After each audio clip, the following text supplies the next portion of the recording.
Hola, queridos hermanos. El tema que vamos a compartir en esta oportunidad tiene que ver con la lectura pastoral, también llamada lectura popular de la Biblia, y que de alguna manera es la necesidad de intercambiar o interrelacionar, por decirlo de alguna manera, tres realidades íntimas, que son la vida, la comunidad y la vida. La palabra de Dios, estamos claros, este, que es palabra de Dios, valga la redundancia, pero es también palabra humana, palabra de un pueblo que poco a poco va haciendo camino, descubriendo en ese caminar la presencia de Dios en su vida. Y en ese sentido, vamos a encontrar con una manera extraordinariamente bella de leer los textos. En la interpretación de la Biblia, esto de alguna manera representa que no se trata solamente de leer el texto y explicarlo, no es solamente saber lo que el texto dice, más bien es cuestión de hacer verdad la fe que tenemos y que nos dice constatar que Dios ha hablado. Leemos, interpretamos la Biblia para discernir esa fe, ese hablar de Dios en el corazón de la vida y de la comunidad.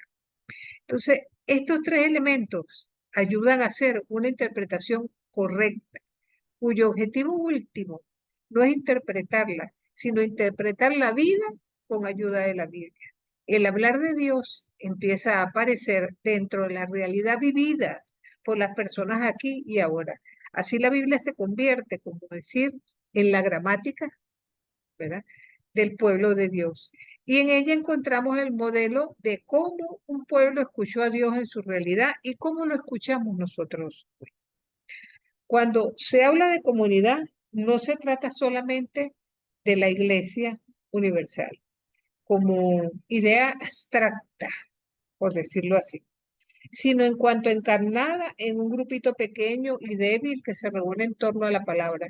Ya lo dijo Jesús, cuando dos o tres están reunidos en mi nombre, yo estoy en medio de ellos.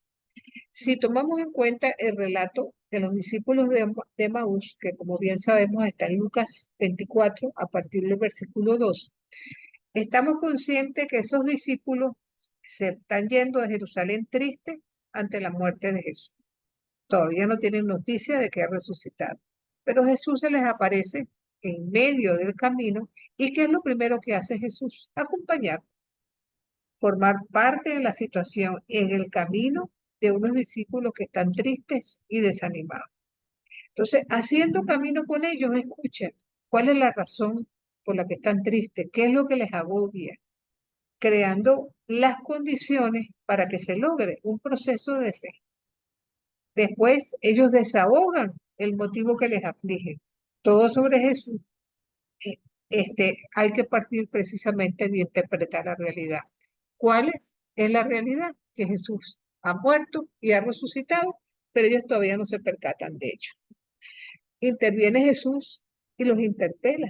Les empieza a hablar de la historia de Israel, de todos los acontecimientos vividos, de lo que tenía que vivir Jesús, y les ilumina la realidad haciendo un recorrido histórico de la salvación y el papel de Jesús en la misma como Mesías, para reconocer que hasta la propia muerte de Jesús formaba parte del plan de Dios. Es allí cuando viene la invitación a quedarse y a compartir el momento de la celebración. Jesús acepta, y es precisamente cuando comparten pan que ellos lo reconocen. Y es el momento en que Jesús desaparece, porque cuando Jesús es reconocido, ya su presencia física no hace falta. Lo importante son todos aquellos que sean capaces de continuar el camino. Es el momento en que los evangelizados se convierten en evangelizadores, lo que siempre entonces nos ubica a ponernos en el lugar de otro. ¿Qué por nosotros podemos decir acerca de esto? En primer lugar, mucho se ha hablado de la lectura popular de la Biblia desde las comunidades de fe. centros de formación, incluso algunas instituciones teológicas en América Latina. Pero es desde la academia que la propuesta continúa siendo mirada como un elemento secundario y a veces hasta marginal.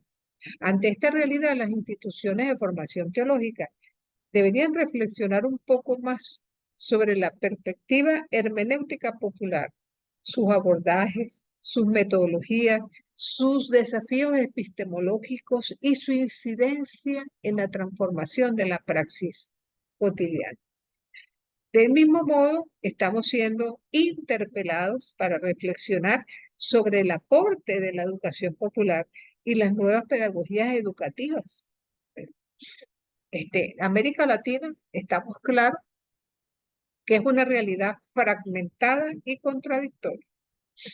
Las identidades múltiplemente culturales son, vamos a decir, un universo variopinto y diverso en todo lo que es el contexto hermenéutico caribeño y latinoamericano. Entonces, en este sentido, la lectura popular comunitaria de la Biblia brinda unos procesos y una metodología de lectura de la Biblia que sería bueno tenerlas presentes en nuestro horizonte teológico. Y lo primero que tendríamos que preguntarnos, ¿por qué razón desde la academia? ¿Cómo comprometernos con lo popular? ¿Cómo percibimos el vínculo entre la educación popular y su dimensión política? Fíjense que estamos aquí tratando de hablar de la expresión, sobre todo lo que tiene que ver con lo popular. Hay un autor que se llama Helio Gallardo, que ha llamado al instante histórico que vivimos en América Latina como reanimación de la esperanza. Y Enrique Dussel habla de una cierta primavera política, mientras que distintos autores encuentran en los acontecimientos del presente un tiempo muy significativo de lectura. Entonces, ¿qué implicaciones trae consigo esta etapa singular? ¿Cómo afecta el contenido de las instituciones teológicas desde el punto de vista de las metodologías de interpretación bíblica? ¿Cuál es el significado de la lectura comunitaria popular de la Biblia? ¿Cómo se relaciona con la cotidianidad latinoamericana? Y tendríamos que reconocer que es en la arena de lo cotidiano donde aparecen las señales proféticas, precisamente, de todo lo que viene a representar formulaciones, descubrimientos teológicos que estimulan y de alguna manera enriquecen la reanimación de la esperanza. Entonces, el desafío permanente de la lectura popular es formar conciencia y estar conscientes de que vivimos en una sociedad con una dinámica en que muchas veces lo teológico es quedado en segundo plano. Entonces, el espíritu de este movimiento no debe turbarse, sino es necesario para mantener la debida atención y relación entre pasado y presente. La necesidad de cruces temáticos multidisciplinarios con distintos actores de la sociedad. El proceso requiere no solamente de una aproximación académica, sino de un acercamiento popular lúdico. Recordemos cómo muchas veces las manifestaciones de religiosidad popular se sitúan al margen de la jerarquía, como que si la jerarquía no tuviera nada que ver con eso.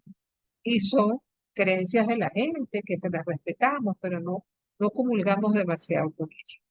Entonces, esta necesidad de una lectura comprometida al servicio de la vida es lo que nos debe ayudar a contribuir y conformar técnicas pedagógicas que incrementen los espacios de debate para la discusión crítica, la reelaboración de claves de interpretación. Y esto no sería solamente para la historia de la Biblia, sino para la historia de las luchas, pronunciamientos, resistencias de un pueblo desde su posición popular. Entonces, las instituciones teológicas hoy ocupan un lugar prominente en los contenidos curriculares y las propuestas y definiciones. Entonces, esto es algo que de alguna manera entonces no debe soslayarse y quedarse como en segundo plano. Ahora, ¿qué es lo popular? Cuando nosotros hablamos de popular, ¿qué estamos diciendo? La concepción de lo popular es el fundamento del acto hermenéutico de los procesos de relectura bíblica. Y es importante explicitar qué entendemos por pueblo, ya que lo popular se deriva de ese contexto. En ese sentido, hay que reconocer que la palabra pueblo tiene muchas acepciones. Los diccionarios ofrecen estas acepciones diversas. Puede ser ciudad o villa, puede ser una población de menor categoría, puede ser el conjunto de personas de un lugar determinado, región o país, y también tiene la connotación de gente común, humilde. También puede tener la connotación de nación con gobierno independiente. No es difícil percatarse que algunos de estos conceptos parecieran contradictorios. Si no podemos renunciar al sentido territorial de la palabra, tampoco podemos ignorar su trasfondo ideológico y su connotación política. Entonces nos preguntamos, ¿somos pueblo todos los ciudadanos? En su significado geopolítico, evidentemente que sí, pero en su sentido ideológico, no todos somos pueblo. Eso lo percibe claramente el griego cuando utiliza dos expresiones, laos y oglos, refiriéndose a oglos como a decir a ese pueblo llano, pequeño, insignificante, mientras que laos pareciera ser el que lleva las riendas del poder. Y por lo general, pueblo designa a la mayoría empobrecida, oprimida y excluida por quienes no son pueblo, es decir, por los entes, los gobernantes. Algunos de ellos procedieron del pueblo, ¿verdad? Y se establecieron en el poder y experimentaron un proceso de alejamiento que muchas veces desembocó en situaciones en que el pueblo se victimizó. Las escrituras también pretenden entender la concepción de pueblo en sus diversas acepciones. En el Antiguo Testamento, pueblo de Dios designa a quienes optan por mantenerse fieles a la voluntad divina. En el Nuevo Testamento comprende al pueblo de Dios, donde todos y todas alcanzados por la gracia, escogida por Dios, y que incluye a todo pueblo. Entonces, nuestro concepto de pueblo tiene que ver con el concepto de sujeto como parte de una comunidad. El biblista Pablo Richard nos recuerda que el sujeto individuo dice, si no hay para todos, que por lo menos haya para mí. ¿Verdad? El sujeto comunidad dice, si hay para todos, que también haya para mí. ¿Verdad? Esa idea surgida de la experiencia de fe y la reflexión bíblica nutre de manera especial nuestro concepto de pueblo.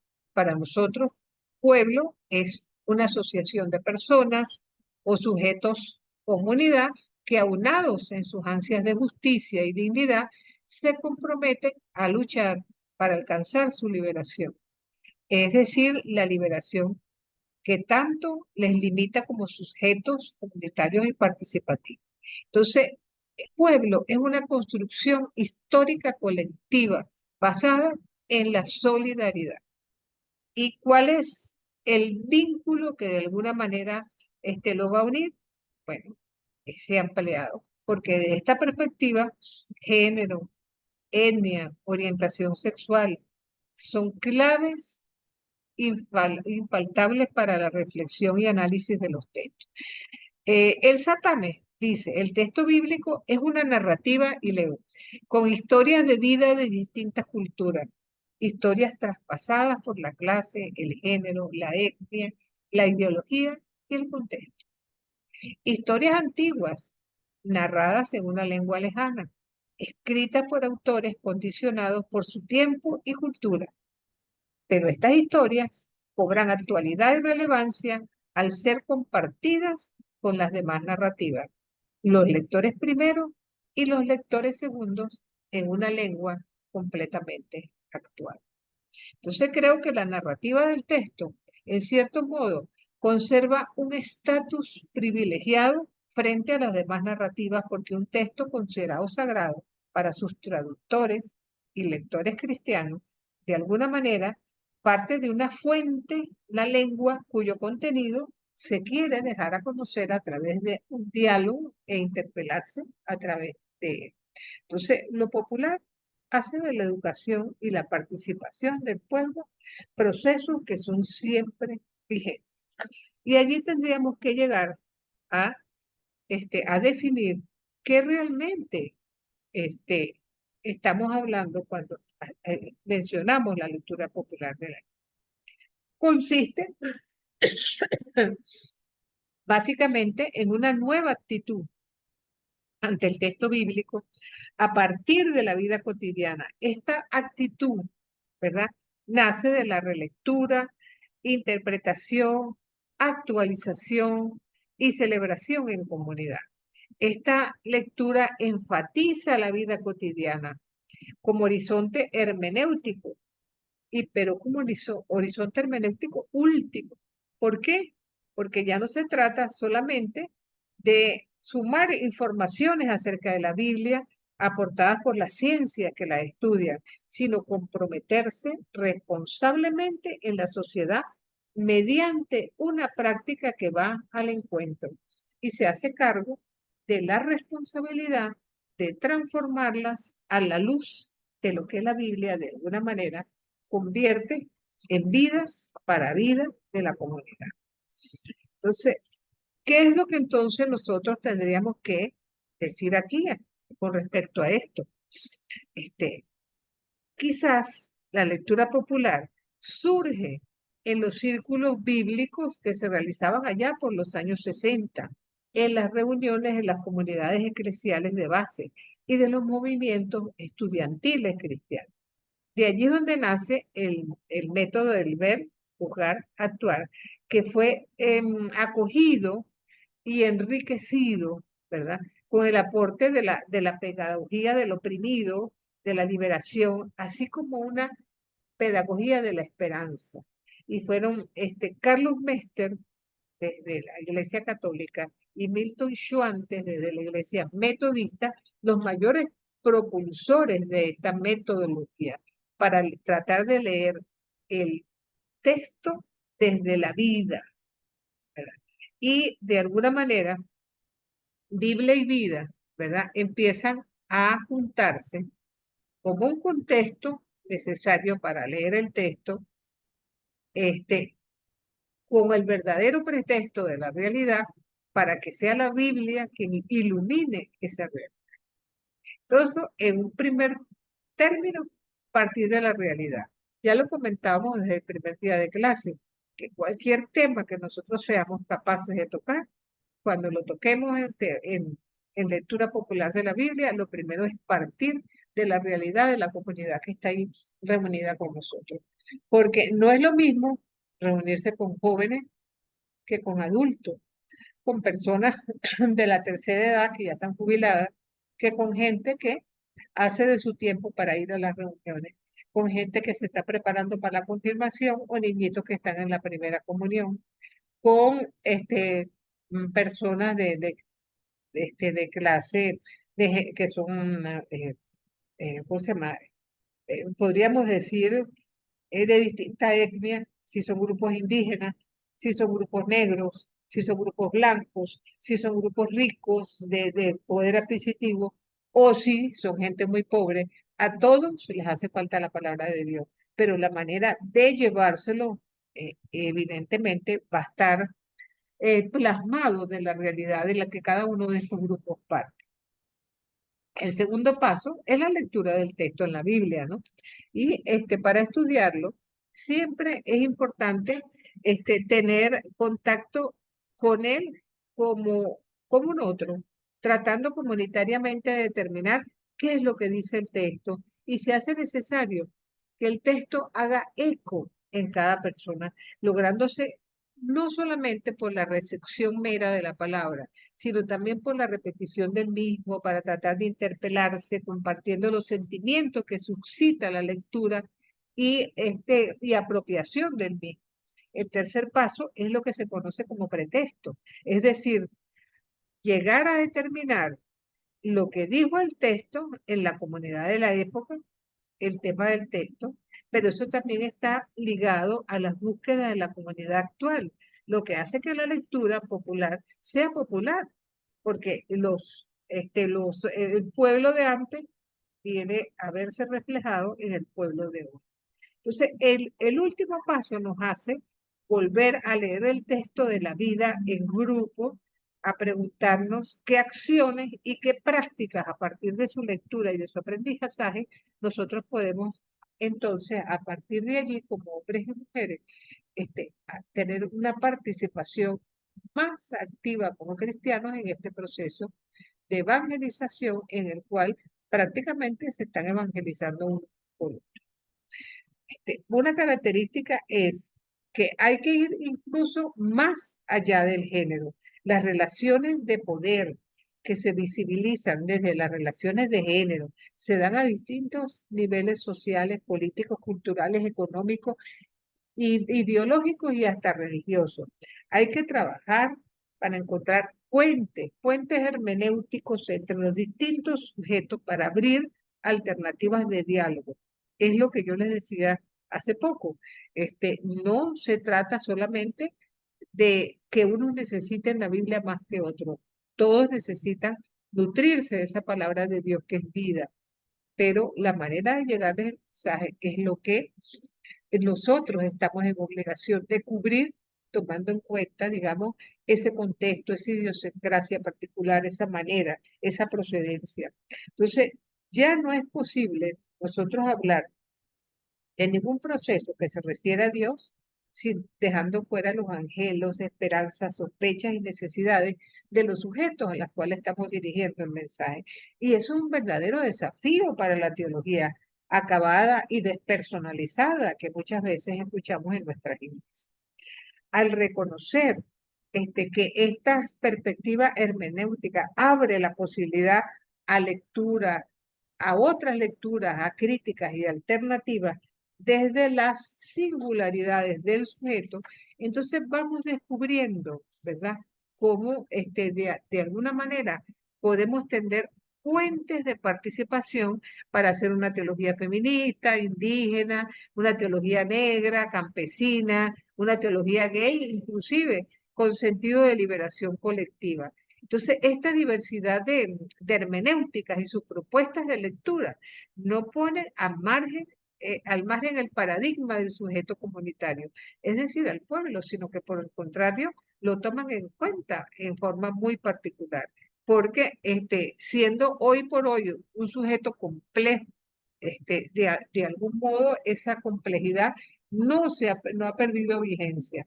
Ahora, en la teología latinoamericana se hace necesario un paradigma aglutinador de las luchas en medio de la polifonía de expresiones. Esto es con el fin de eliminar tensiones, para sugerir nuevos rumbos simbólicos, tejidos de comprensión de los textos, debates, en donde podamos encontrarnos todos y todas para un crecimiento colectivo. Ahora, ¿cuáles son los ejes de la lectura popular de la Biblia? Ahí tendríamos que decir, que son varios. El primer eje de lectura es la participación. Desde la educación popular se destacan unos ejes verdaderamente importantes. Participar no es meramente asistir, concurrir, estar presente en una actividad, tarea, organización. Desde la experiencia de los grupos que desarrollan procesos de hermenéutica popular, descubrimos que participar es lograr cierto grado de protagonismo, lo que se vincula, si se quiere, con el alcance de cierto grado de empoderamiento. Cuando participamos en un proceso de relectura bíblica, podemos preguntarnos, ¿por qué? ¿Para qué nos hemos envuelto en este proceso? ¿Qué vamos a aportar? ¿Cómo lo vamos a hacer? ¿Cuáles son nuestros intereses al participar? ¿Qué capacidades para el diálogo poseemos? ¿Qué capacidades tenemos para el análisis y la reflexión colectiva que podemos desarrollar entre todos? Entonces, todos nos acercamos al texto con dudas, con cuestionamientos, con expectativas y hasta con presupuesto, porque a veces tenemos ideas que esperamos en el texto confirmar y a veces no dejamos que el texto nos hable. Entonces, la participación permite construir un saber colectivo, la búsqueda de relaciones eminentemente horizontales. Y esta práctica de participación, de alguna manera, es el espacio también para escuchar la voz de aquellos a quienes se les ha negado muchas veces la palabra, el protagonismo, como sujetos diversos, también en la toma de decisiones.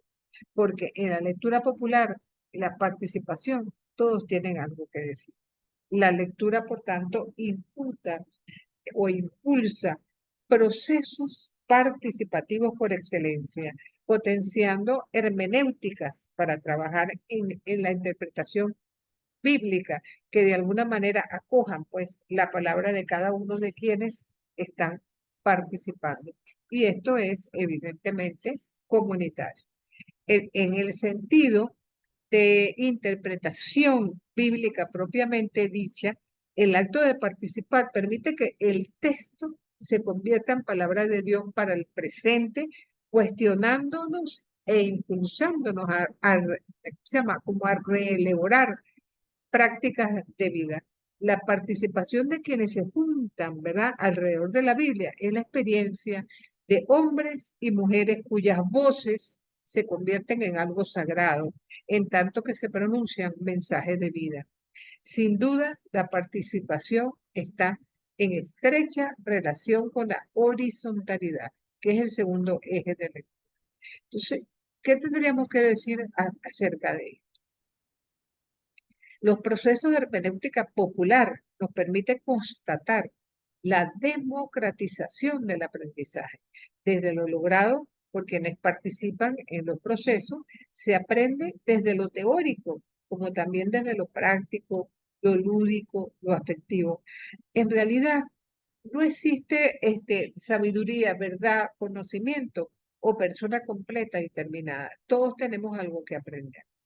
Entonces, nada es sino que todo está siendo, ¿ok?, para llegar a ser.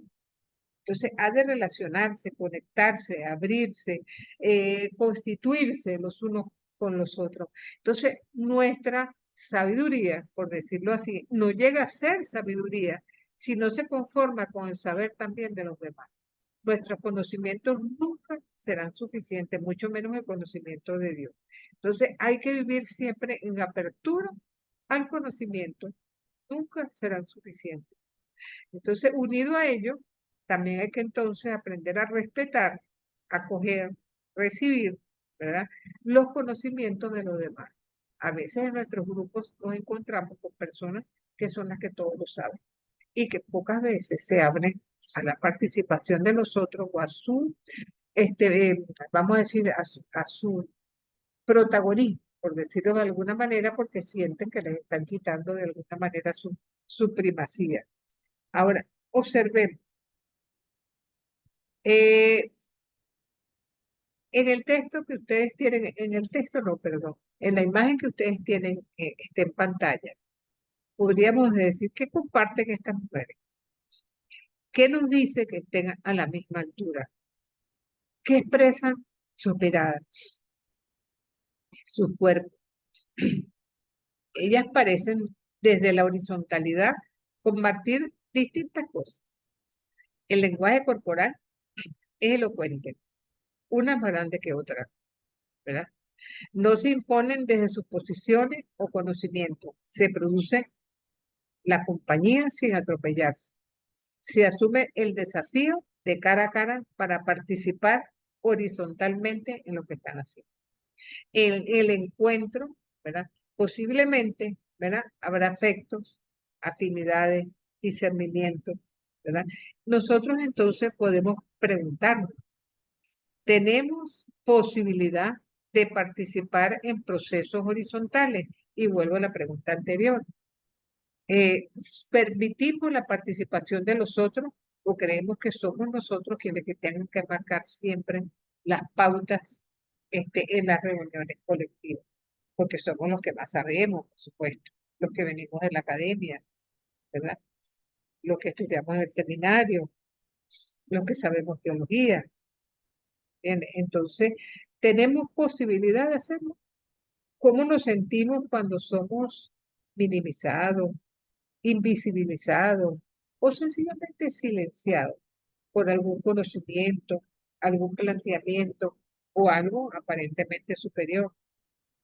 La horizontalidad en este tipo de procesos es muy importante porque se constata cuando las comunidades son capaces de aprender a reflexionar democráticamente, escuchando, compartiendo, eliminando competencias, falsas superioridades y elitismo, pues.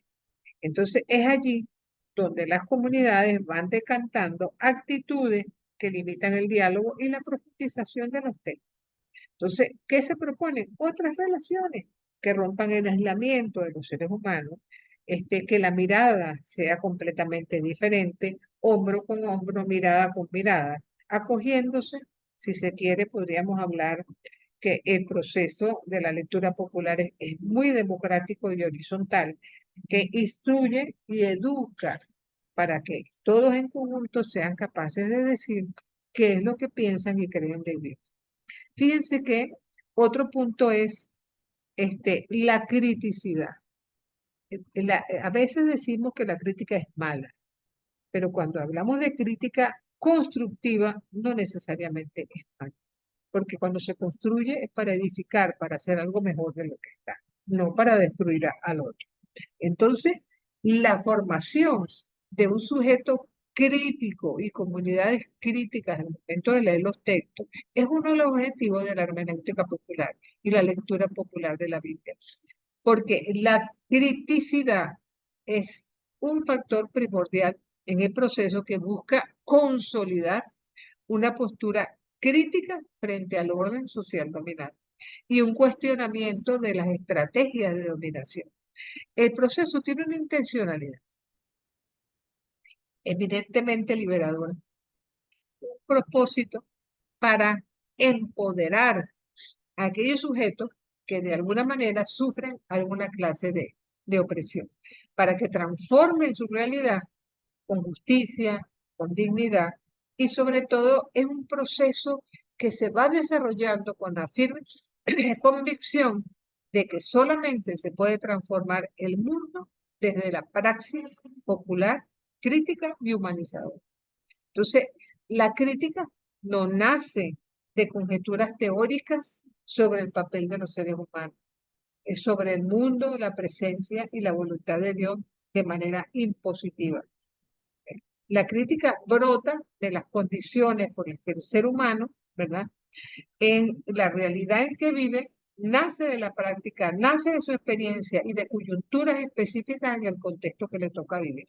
Es una crítica desde la vivencia cotidiana, las necesidades puntuales del pueblo, las denuncias ante las situaciones de injusticia, la indignidad que afecta al pueblo en un momento dado y los anuncios de una realidad más justa, más humana, que pueda lograrse con protagonismo popular. La criticidad se desarrolla en varias direcciones. La lectura crítica del propio acto hermenéutico, del proceso formativo en que se constituye la lectura popular de la Biblia. La lectura crítica de los textos, de los contextos culturales, de los conceptos, de las directrices establecidas en los procesos hermenéuticos antipopulares, a saber qué es lo que no viene de Dios, qué no es de Dios y qué no quiere Dios. Es cuando yo siempre pongo el ejemplo de que le dice, si es palabra de Dios, todo lo que está en la Biblia, Dios lo quiere. No, porque Dios no quiere o no quiso nunca que Caín matara a Abel. Y Caín sigue matando a Abel.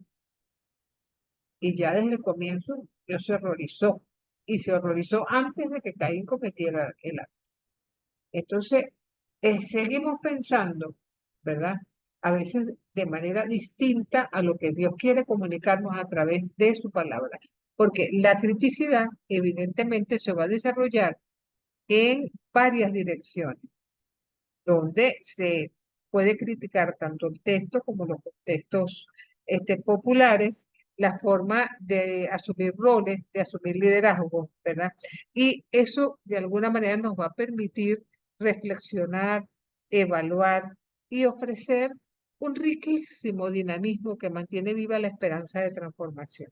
Entonces, eh, como apunta Neruda, la crítica no puede convertirse en un mero divertimento, sino en un puente que conduzca a procesos de liberación, penetrar más la realidad, estar más claro en el proceso que se está viviendo. Y así es importante también lo que se llama la perspectiva de género, ¿verdad? Porque es una metodología de trabajo que nos ayuda a descubrir no solo los personajes masculinos y protagónicos, sino también la presencia femenina del pequeño, del eunuco, del pobre, del niño, de todo aquel que muchas veces no es tomado en cuenta, con los distintos roles que distinguen a uno y otro, y también las estructuras de de la cultura, de la política, de la economía, que se encuentran en el mundo del texto. La teoría de género constituye una herramienta hermenéutica primordial y vital para el acercamiento crítico. Leer la Biblia desde la perspectiva de género es mirar de otra manera los textos bíblicos, aunque dueran los ojos. No es fácil asumir esta manera de leer la escritura porque de hecho algunos textos bíblicos se han considerado normativos e incuestionables para enseñar sobre la conducta y la participación en una sociedad de los roles que tienen que ser del esclavo, de la mujer, de el que es ciudadano y el que no lo es. O sea, la posición que tenemos muchas veces en la sociedad es la misma posición de personajes que nosotros a lo largo de los textos bíblicos encontramos en situaciones y vemos cómo esos personajes son dejados de lado, invisibilizados y sencillamente no tomados en cuenta. Entonces, tener noción de lo que realmente significa la autoridad de la Biblia va a depender precisamente de que nuestra lectura sea fructífera o frustrante. Y eso va a incidir mucho en lo que nosotros hemos vivido como seres humanos.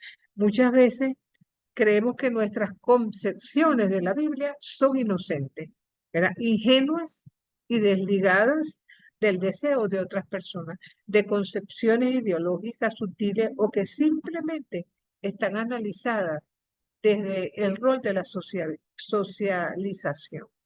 Entonces, la autoridad de la Biblia y su carácter normativo de alguna manera tienen una consecuencia ética para la vida cotidiana.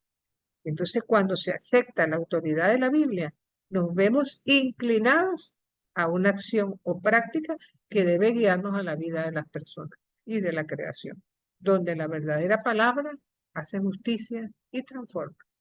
Entonces, si estamos conscientes que partimos de nuestra realidad para iluminar otra forma de comprender la palabra de Dios, entonces eso, de alguna manera, como dice la profesora Irene Fulque, tendrá un sesgo visible en la relación de las mujeres. Quienes elaboramos, pues, en esta perspectiva, tenemos el interés en trabajar con mujeres y también con hombres, ¿verdad? Porque reconocemos que muchas tareas educativas en la familia, las contribuciones en los ministerios eclesiales, la aportación a la economía familiar y a la nación, tanto más en el terreno religioso, donde son precisamente las mujeres quienes mayoritariamente conforman la asistencia en las comunidades eclesiales. Entonces, pasa también que las mujeres a veces hemos sido vistas a otros roles. O las mujeres beatas, santas completamente, casi como la Virgen María, que nos quedan bien grandes. O tipo Eva, pecadora, seductora. Entonces, eso nos ha hecho mucho más. Porque hay un tercer tipo que es todavía más peligroso. Aquellas mujeres que tienen una participación eclesial, pero que se creen que su único papel es barrer la sacristía, lavar el mantel del padre, está pendiente de cocinarle o de lavarle su ropa, Y yo no creo que la participación de las mujeres, que no puede convertirse en un servilismo, que no está mal hacer todas esas actividades, pero debemos recordar que el servicio en el Evangelio era precisamente el de la evangelización, no el de servir la mesa precisamente. Entonces, todo esto, ¿verdad? Nos lleva a la necesidad, por ende, de incluir a los hombres en los procesos de formación, porque vamos a decir, la perspectiva de género también se ocupa de las masculinidades construidas y provee herramientas de análisis para generar procesos de transformación en busca de la equidad, ¿verdad? Para la construcción de una sociedad completamente diferente. Mire, de esta manera hemos descubierto cosas insospechadas, vamos a decir, o clamores insospechados en la Biblia, denuncias, pistas liberadoras. Y es tratar de liberar el texto bíblico de la literatura tradicional patriarcal. Y ojo, muchas veces esa diferenciación, esa exclusión, no solamente parte de los hombres hacia las mujeres, a veces son mujeres contra las propias mujeres. El caso, vamos a decir, más conocido o más prototipo es el de Agar y Sara. Sara, siendo la dama, la ama, y Agar su esclava, la somete a situaciones verdaderamente insufribles. ¿Y eso qué? Se la da al marido para que a través de ella pueda tener un hijo. Entonces, hay que tratar en nuestra lectura de eliminar todo aquello que de alguna manera empequeñece o restringe al texto, porque es claro que no siempre podemos superar todas las interpretaciones patriarcales, pero aún así estamos invitados e invitadas a intentarlo y sobre todo haciendo un trabajo que sin este, negar lo que el texto dice, sin decir algo distinto a lo que el texto dice, que sea capaz de surgir una lectura que plantee interrogantes que brotan precisamente de la resistencia cotidiana de las mujeres. Estas estrategias, evidentemente, no solamente pasan por una relectura, sino que también implican una praxis comunitaria. ¿Entiende? Y de allí llegamos precisamente esta praxis a una construcción colectiva. Esa construcción colectiva, de una u otra forma, ¿verdad? Sabemos que cuando vamos a construir un conocimiento, estamos partiendo de saberes previos, ¿verdad? Que nacieron de procesos educativos básicos y anteriores. Entonces, la mayoría de las personas nos hemos formado en procesos de este tipo, donde no hemos tenido oportunidad de participar en el proceso educativo. Son como normas o recipientes que se nos dan a lo largo de la historia y que de alguna manera han pasado de generación en generación y que de alguna manera han impedido la criticidad de nuestra parte pensar. Y la crítica es una herramienta fundamental en los procesos. Entonces, es saber, por ejemplo, cuestionar el origen del conocimiento, la fuente, quiénes lo elaboraron, el servicio de quién, cuál es la función. Hay que deconstruir, por decirlo así, el conocimiento acumulado y desentrañar la trama para su elaboración. Entonces es importante esto al empezar a estudiar la palabra de Dios. Y se comprende, y hay que estar claros en eso, que nadie posee toda la luz para penetrar eficazmente en el contexto y que es necesario que todos aporten desde lo que son, capaces de percibir y analizar críticamente el presente y el pasado. Entonces, esta es la concepción que estamos proponiendo como creación colectiva de conocimiento, ya que no es tarea de un grupo de especialistas, sino que es parte de un esfuerzo colectivo. Más allá de esto, ¿verdad? Queríamos también apuntarnos sobre cómo es importante e interesante lo que tiene que ver con el cuerpo, con lo corporal. Pasar la Biblia por el cuerpo. descubrir el significado profundo de los cuerpos que se movilizan en las historias bíblicas. Antes de escribirla, la Biblia fue una experiencia de vida. Quienes protagonizaron las epopeyas bíblicas sintieron en sus cuerpos la presencia liberadora de Dios en momentos concretos de la historia, en instantes de profundas crisis socioeconómicas. Prueba de ello tenemos el Éxodo, ¿verdad? Los dolores, las angustias, las heridas por las represiones, ¿verdad? El impulso de ese pueblo para tratar de transformar a partir de lo que estaban viviendo una realidad completamente diferente. Por eso, miren, es importantísimo leer los textos bíblicos desde el cuerpo, porque con el cuerpo fueron escritos. Esto es particularmente importante, porque hay gente que acostumbra no mencionar esto y huir, si se quiere, de la realidad actual. Este, Aprender a interpretar el cuerpo ayuda a ubicarnos nuestro lugar en el mundo, porque la hermenéutica popular es capaz de descubrir al cuerpo que clama, que se relaciona en forma afectiva, liberadora, revela a Dios con un cuerpo de diálogo, y no para la competencia, sino para la solidaridad, para el afecto, para la gratuidad, que interviene a lo largo de la historia. Y es por eso, fíjense que en la lectura popular vamos a encontrar una serie de temas claves, ya los hemos mencionado a lo largo de todo lo que estamos diciendo, para que estos ejes, esta realidad presente en la comunidad y que se ilumina a través de los textos, sea capaz de llegar a todos, sin ningún tipo de distingos, por decirlo así. Porque la Biblia, en el proceso hermenéutico popular, es el tejido originario que anima la reflexión comunitaria y ofrece pistas liberadoras. Pero solo el texto o tejido actual ofrece sentido si no condicionamos la interpretación. Entonces, leer la Biblia es un proceso hermenéutico, pero no es un proceso ingenuo, no nos caigamos a mentiras. Se trata de un proceso de reflexión en el que se ha definido un tema, una clave de lectura, atravesado por una serie de ejes que orientan al pueblo de una y otra forma para que sea capaz de caminar con claridad en la compleja avenida de la transformación y la interpretación de nosotros como cristianos hoy.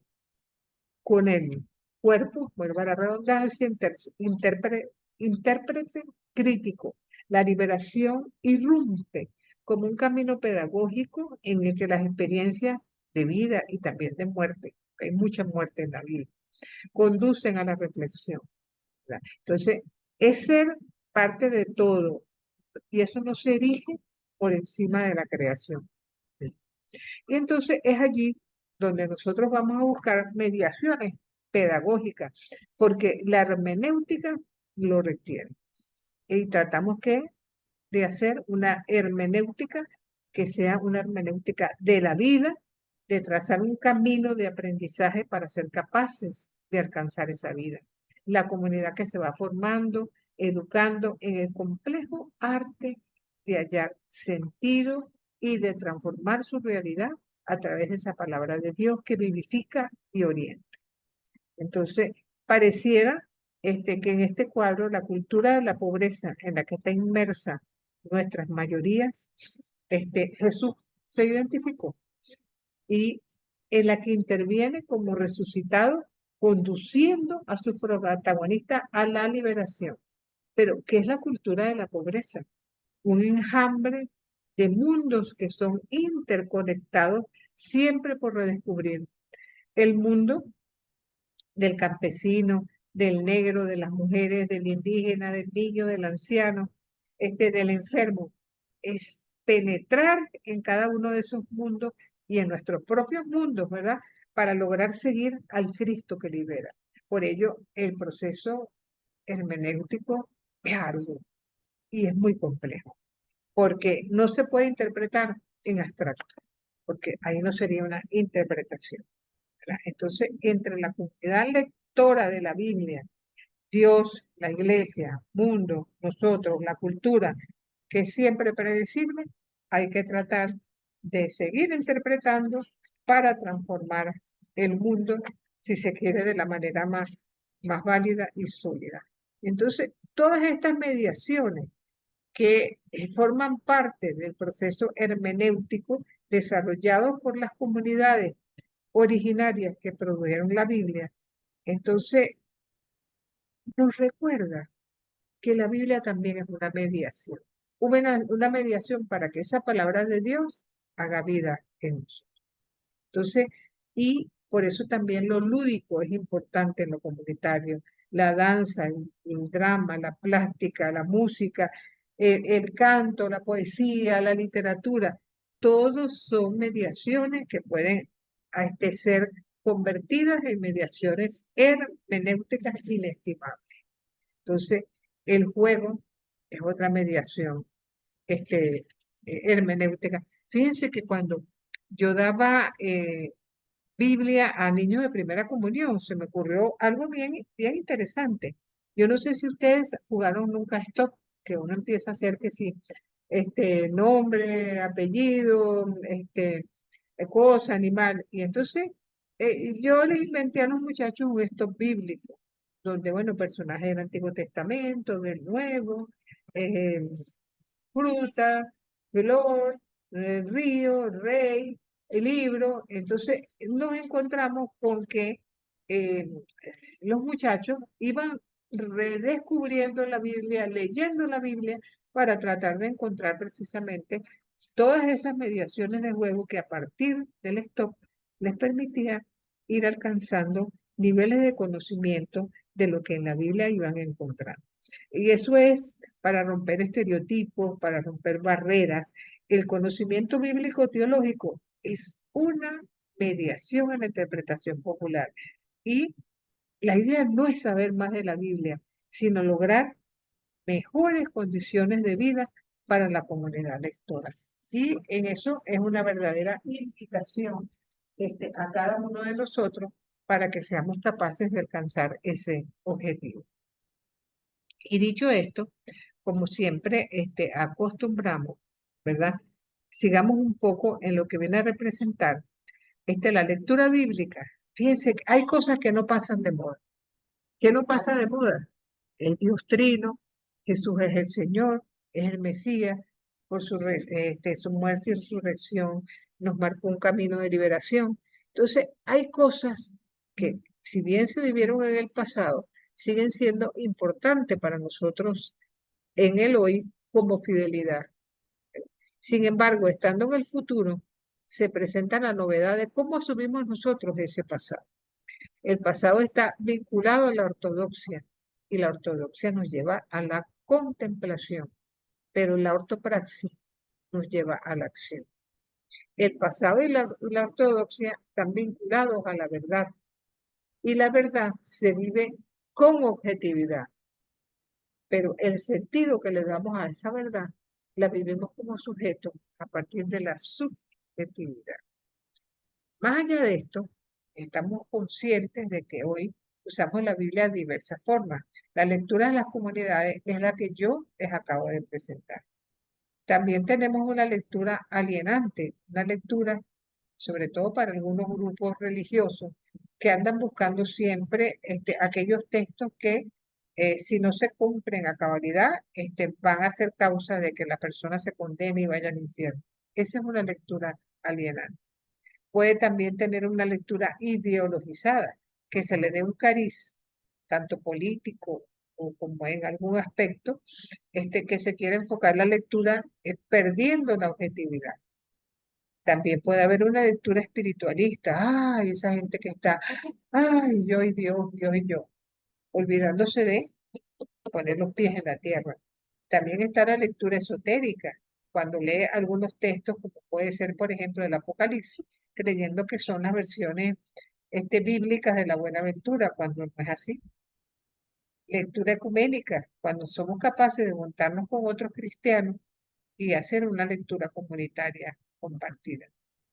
También es malo y terrible hacer una lectura rutinaria, A veces conocemos tanto los textos que ya nos da fastidio leerlo, o el texto, peor, no nos dice ya nada porque ya no sabemos casi de leer.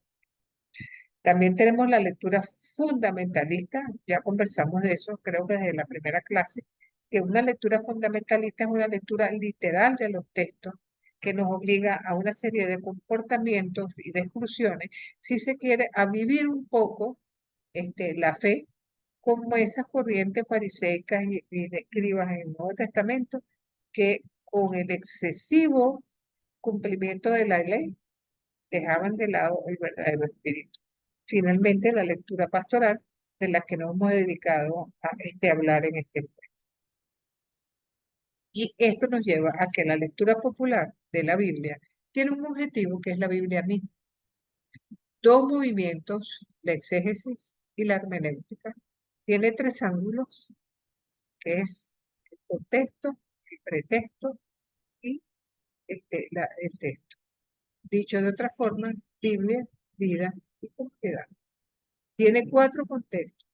Contexto histórico, que nos habla un poco del devenir de ese momento concreto, el contexto espiritual, la presencia de Dios en el texto, el contexto literario, las fuentes de donde sale el texto, y evidentemente el contexto redaccional, que va a llevar a lo propio de cada uno, con cinco mandamientos: leer, leer y leer.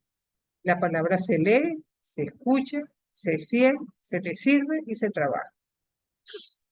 Pero también hay seis peligros: la presión de la letra, ya hablamos del fundamentalismo, depender del que sabe, por eso no nos preocupamos de aprender, que haya por ende una ideología dominante, que así que se tiene que leer y no de otra forma. Una lectura sin fe también puede ocurrir. También una lectura que no respeta al otro o una lectura ingenua que no nos permite, nuevamente digo, poner los pies en el piso y saber concretamente que no basta decir Señor, Señor, sino que también hay que ponerle corazón. Entonces, dicho esto, seguimos con algunos métodos de lectura popular. Hay quienes les gusta la lectura del gotero, ir rumiando versículo por versículo hasta que, bueno, le sacan, como decir, el juguito a ese versículo antes de continuar al otro. También puede darse una lectura simbólica. Imaginemos el texto de la mujer adúltera, ¿verdad? Donde hay un símbolo clarísimo, es la piedra. Sabemos que la piedra puede ser un elemento para una catequesis extraordinaria, porque puede ser símbolo de tropiezo o símbolo de sostén. Recordemos que el propio Pedro se les cambia el nombre de Simón a Pedro, que es piedra. Podemos también, sobre todo cuando uno trabaja con jóvenes, hacer un juicio. Podemos escoger a algún personaje en que lo sometamos a un juicio. Incluso podemos tener un abogado fiscal, un defensor, un jurado, un juez, por supuesto, los testigos, y que de alguna manera van a permitir recorrer el texto de una manera bastante novedosa. Digo lo mismo con el teatro bíblico, porque muchas veces, sobre todo cuando los muchachos se están preparando para la comunión, les toca muchas veces ser protagonistas de algunos textos dominicales, y la verdad que esos textos llegan a formar en su espíritu joven también una escuela de vida para muchos de ellos. También están los círculos bíblicos o la entrevista. Ubicar un personaje bíblico, un Moisés, por ejemplo. Cónchale, Moisés, ¿qué sentiste tú cuando estabas ahí frente a la zarza, ardiendo ese candelero? O la lectura de los cuatro lados, que nos permite ver la realidad y desarrollarla desde lo político, desde lo económico, desde lo cultural y desde lo social religioso. La psicología. La psicología nos permite llegar al pensamiento: ¿qué sintió Pedro después que negó tres veces a Jesús y el gallo cantó? ¿Qué sintió Pedro? Un Pedro que le había dicho a Jesús: tú eres el Mesías, yo te reconozco como tal. La antropológica también, porque eso nos permite recorrer, por ejemplo, lo que tiene que ver con los vestuarios, lo propio del ser humano. Y aquí es bueno recordar, por ejemplo, el acontecimiento del diluvio que aparece en nuestras Biblias. los capítulos míticos, y cuando uno lee relatos cosmológicos de otras culturas, incluso de los indígenas nuestros latinoamericanos, en todos hay un relato de diluvio con un sobreviviente. O sea, eso lo que hace es evocar a uno que en algún momento de la historia ha debido ocurrir un cataclismo de tal magnitud que de alguna manera todas las culturas lo evocan por igual. Eso es humano. También puede ser la lección divina, que a través de un texto concreto ejercitemos la forma de orar a través del texto, o un tema específico. Esto es perfectamente indicado cuando tenemos que dar un curso largo, porque si escogemos, qué sé yo, inventemos la solidaridad y vemos qué textos en el Antiguo Testamento nos hablan de solidaridad, cuáles nos hablan de solidaridad en el Nuevo. Entonces podemos desarrollar todo el contenido de la Sagrada Escritura en base a un tema específico. La sociológica nos permite ver a partir de la sociedad donde se está gestando el texto. Y nuevamente les recuerdo fundamentalismo como una lectura impropia para leer los textos porque deforma completamente la palabra de Dios. Más allá de esto, recuerden que hacemos ejercicios de lectura cada semana. Y en esta oportunidad yo quería leer un texto, si se quiere, bastante largo, y es de una mujer olvidada en las escrituras. ¿Por qué digo olvidada? Porque con mucha frecuencia se habla de los 12 hijos de Jacob, pero pocas veces se dice que también hubo una hija, Dina. Entonces, yo lo primero que voy a hacer es leer el texto para adentrarnos un poco a la reflexión que quisiera hacer acerca de mí. Como les digo, es un texto un poco largo, pero que vale la pena este, mencionar y vale la pena reflexionar sobre él. Dina, la hija que Lía había dado a Jacob, salió una vez a ver a las mujeres del país. Siquem, hijo de Hamor el Jibita, príncipe de aquella tierra, la vio, se la llevó, se acostó con ella y la humilló. Su alma se aficionó a Dina, hija de Jacob, se enamoró de la muchacha y trató de convencerla. Siquem dijo a su padre, Hamor, tómame a esta chica por mujer.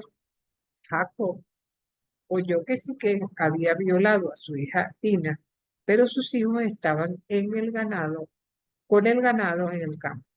Y Jacob guardó silencio hasta su Hamor, padre de Siquem, salió a donde Jacob para hablar con él.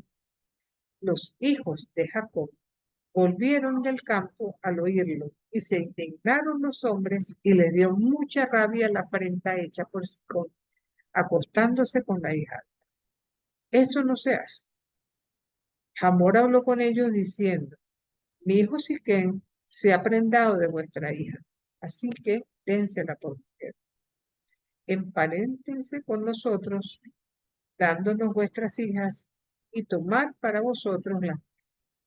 Quédense a vivir con nosotros y tengan la tierra franca, instálense, circulen libremente y adquieran propiedad. Siquem dijo al padre y a los hermanos de la chica, ojalá me concedan vuestro favor y yo os daré todo lo que pidan. Pídanme cualquier cosa por grande que sea, que yo os daré cuanto me digan, pero denme a la muchacha por mujer.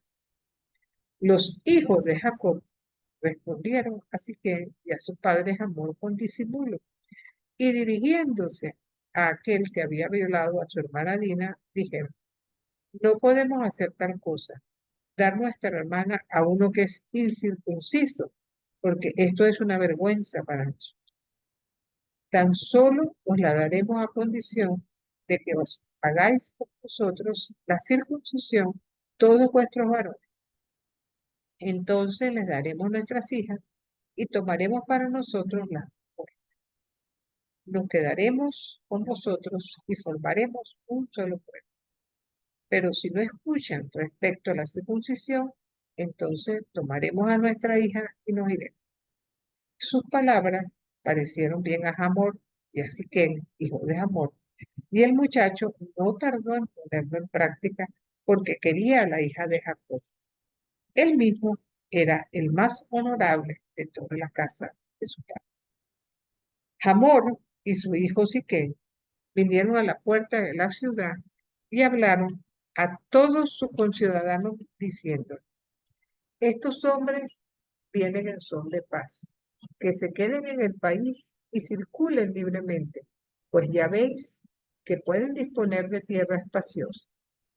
Tomemos a sus hijas por mujeres y démosles la fe.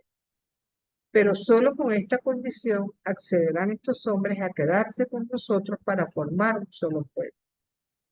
Que no circuncidemos todos los varones, igual que ellos están circuncidados. Sus ganados y hacienda y todas sus bestias no van a ser para nosotros, así que lleguemos a un acuerdo con ellos y que se queden aquí con nosotros. Todos los que salían por la puerta de la ciudad escucharon a Hamor y a su hijo Siquem, y se circuncidó todo varón que salía por las puertas de la ciudad. Pues bien, al tercer día, mientras ellos estaban adoloridos, dos hijos de Jacob, Simeón y Leví, hermanos de Dina, blandieron cada uno su espada y entrando en la ciudad, sin peligro, mataron a todo varón. También mataron a Hamor y a Siquem al filo de la espada, y tomando a Dina de la casa de Siquem, salieron. Los hijos de Jacob pasaron sobre los muertos, pillaron la ciudad que habían violado a su hermana, se apoderaron de sus rebaños, vacas y asnos, cuanto había en la ciudad y cuanto había en el campo. Saquearon toda su hacienda y sus pequeñuelos y sus mujeres y pillaron todo lo que había. Jacob dijo a Simón y a Leví: me habéis puesto a malas, haciéndome odioso entre los habitantes de este país, los cananeos y los pericitas, pues yo dispongo de unos pocos hombres y ellos van a juntar contra mí, me atacarán y seré aniquilado, tanto yo como mi casa. Replicaron ellos: ¿es que iban a tratar a nuestra hermana como una prostituta? Palabra de Dios. De este texto, precisamente, yo quería comentar un poco con usted. Antes de entrar en los detalles concretos de esta página, regada con la sangre de una circuncisión impuesta y de la otra mucho más terrible, una cruel matanza, queremos lanzar una breve ojeada sobre el texto y el contexto.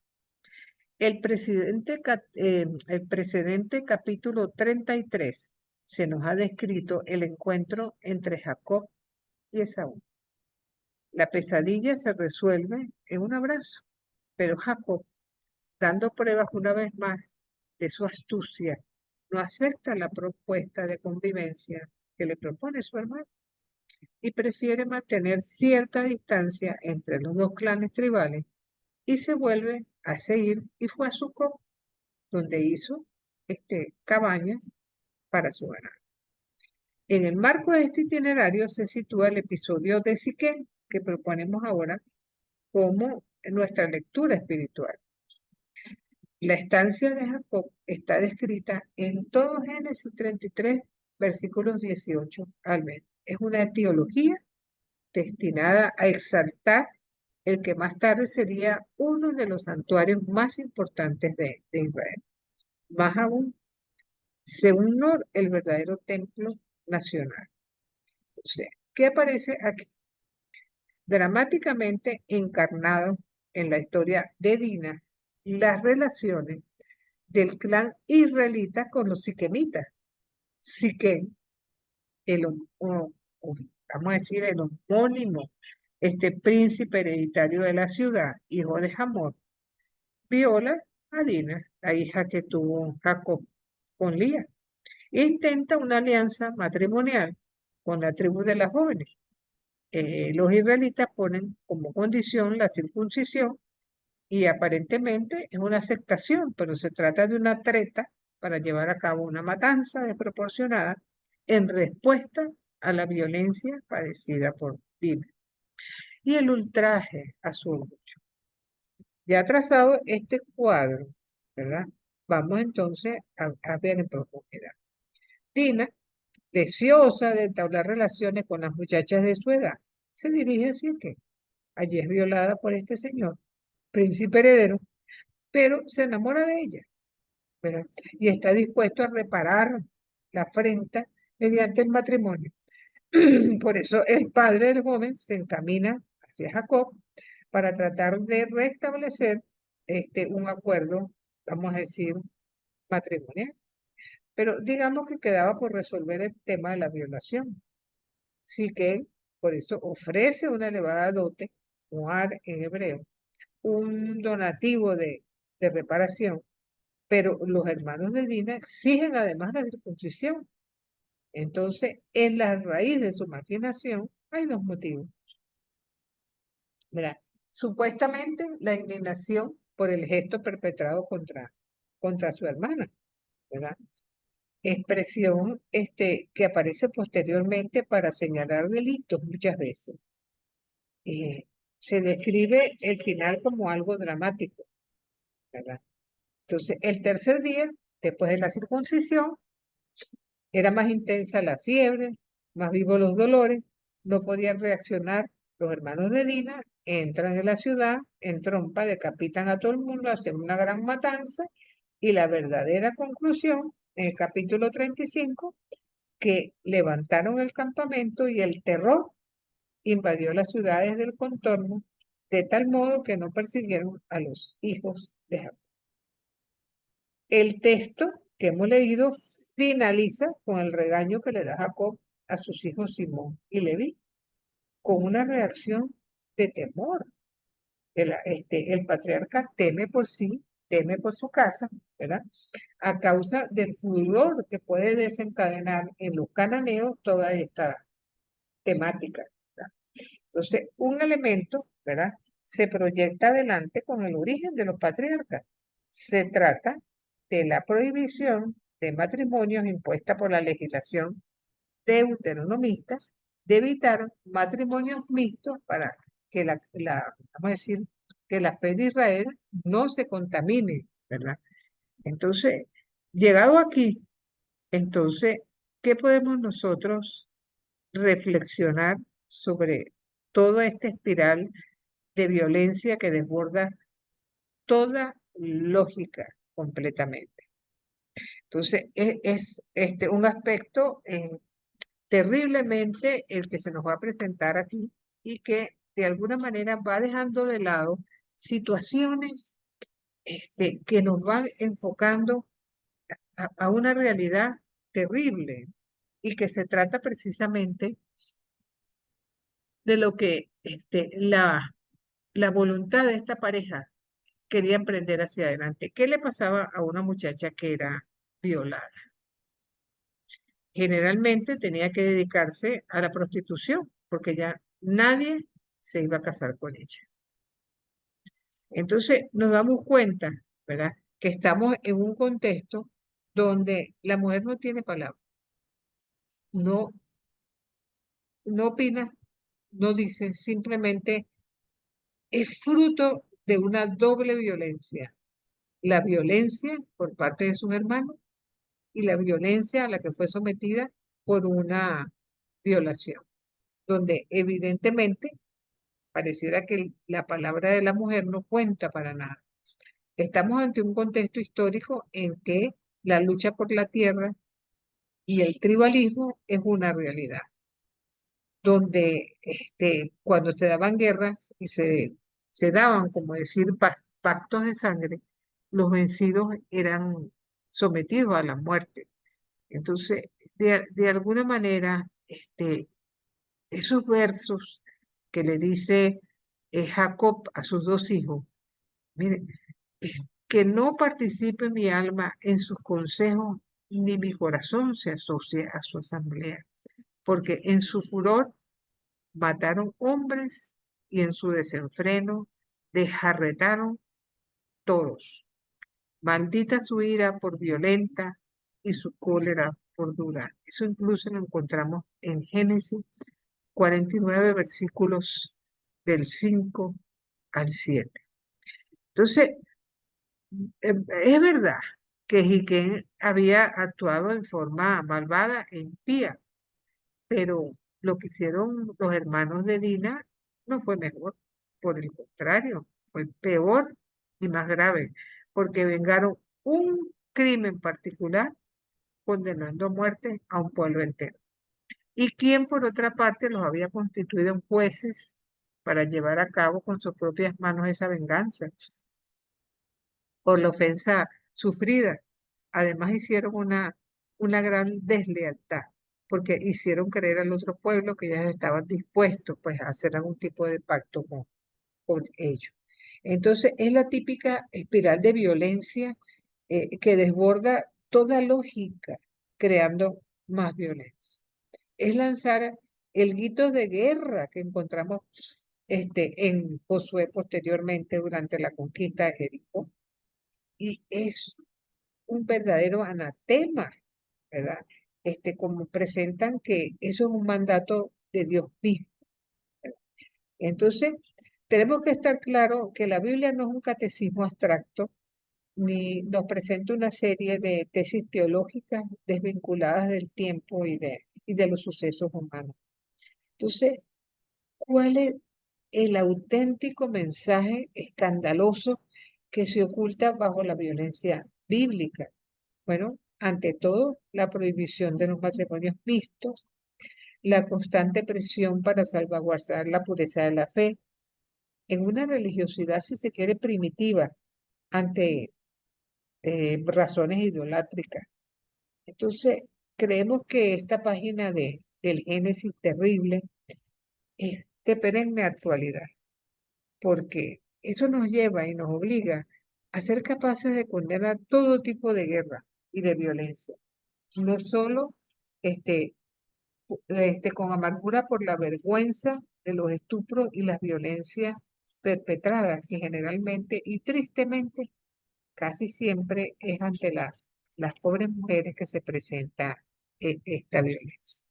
Entonces, es terrible, verdaderamente terrible, poder comprender este texto sin quedarnos completamente horrorizados, sobre todo cuando vamos viendo que se nos está diciendo prácticamente que si una mujer sale de su casa, corre peligro. La casa es el lugar donde ella está segura.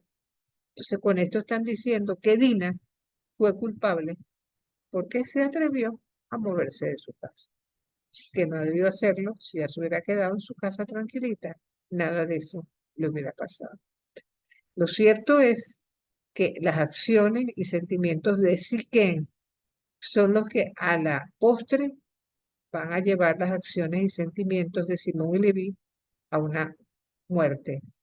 Y Dina, por curiosa, probablemente tiene que dedicarse posteriormente a la prostitución para sobrevivir, porque ya no va a ser causa de dote para su padre, porque nadie se quiere casar con ella una vez que ha sido violada. Entonces, la oportunidad de casarse, de tener hijos y de realizarse por el resentimiento y la venganza de sus hermanos, este, la convirtió también a ella en un paria. Entonces, la búsqueda de paz y arreglo que hubiera sido posible con la reacción de Jacob, los hermanos no son capaces de aceptar esa situación. Entonces, vamos a encontrarnos, ¿verdad? De alguna manera, a Dina y a su padre, a sus hermanos, al violador, Siquén, el padre del violador, Ámora, y los hombres del pueblo. Fíjense que como a partir de un episodio de este tipo, vamos a encontrar una situación verdaderamente desarrollada de violencia que de algún modo nos conduce hasta la muerte. Pareciera también, y es interesante destacar, que hay dos verbos que encontramos en este texto que parecieran estar entrelazados. Por una parte, el ver es oportunidad Ra, es oportunidad de violar.